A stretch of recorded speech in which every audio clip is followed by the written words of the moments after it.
కూటమి ప్రభుత్వం ఈరోజు అధికారంలోకి వచ్చాక ప్రజలకి మంచి చేయాలి, రాష్ట్రాన్ని అభివృద్ది వైపుకు నడిపించాలి, ప్రజలకి తాము మేనిఫెస్టోలో చెప్పిన ప్రతి ఒక్కటి అందజేయాలన్న చిత్తశుద్ది లేకుండా కేవలం రెడ్ బుక్ రాజ్యాంగం అంటూ రాజ్యాంగానికి విరుద్దంగా ఈరోజు వాళ్ళు తప్పుడు కేసులు పెట్టి వాళ్ళు చేస్తున్న హెరాస్మెంట్ చూస్తుంటే చాలా అసహ్యం వేస్తుంది.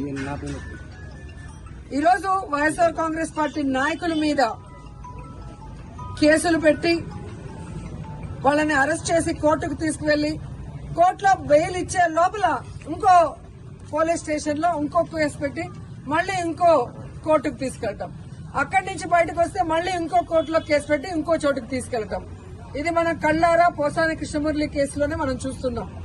అలా చాలా మంది మీద కూడా జరుగుతున్న విషయాన్ని ప్రజలు తెలుసుకోవాలి. ఎందుకంటే సుప్రీంకోర్టు క్లియర్ గా మార్గదర్శకాలు ఇవ్వడం జరిగింది. ఒక మనిషిని అరెస్ట్ చేశాక ఒకవేళ ఆ మనిషి మీద వేరే వేరే పోలీస్ స్టేషన్ లో కేసులుంటే వాటన్నిటికీ పీటీ వారెంట్ ఇచ్చి ఒకే చోట విచారణ చేయాలని స్పష్టంగా ఉన్న వాంటెడ్ గా ఈరోజు జిల్లాలకి పోసాన కృష్ణమురళి గారిని వెహికల్లో తీసుకెళ్లి ఎలా హ్యూమిలేట్ చేస్తున్నారు, ఆయన ఆరోగ్య పరిస్థితి బాగా లేకపోయినా ఆయన ఏ విధంగా టార్చర్ పెడుతున్నారో మనం కళ్ళారా